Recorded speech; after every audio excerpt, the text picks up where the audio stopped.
আসসালামু আলাইকুম। ২০২৪ সালে সবাই তো ভাতের প্লেটে ভাত খেয়েছি। তাই নতুন বছরটাকে মানে ২০২৫ সালটাকে নতুনভাবে শুরু করার জন্য সব কাজিনরা মিলে, দুলাভাই মিলে আর গ্রাম থেকে আসা কিছু মেহমানদেরকে নিয়ে নতুনভাবে কলাপাতা উদযাপন করলাম। সারাদিন কলাপাতা খুঁজতে খুঁজতে সবাই খুব ক্লান্ত হয়ে গিয়েছি। তারপরে দেখি যে ঘরের সামনেই কলা গাছ আছে, সেখান থেকে সবাই মিলে কলাপাতা সংগ্রহ করলাম। তারপর সেগুলোকে সুন্দর মতো ধুয়ে সব কাজিনরা মিলে সেগুলোতে খাওয়ার জন্য আয়োজন করলাম। সালাড ছিল, তারপর আপনার গরুর মাংস ছিল, সাথে আমাদের সবার পছন্দের ভুনা খিচুড়ি ছিল।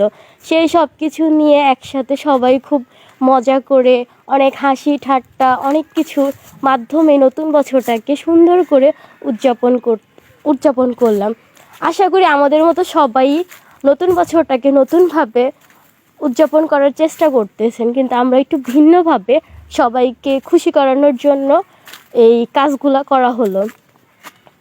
সবাই আমাদের জন্য দোয়া করবেন, আর ভিডিওটা ভালো লাগলে লাইক কমেন্ট শেয়ার করবেন।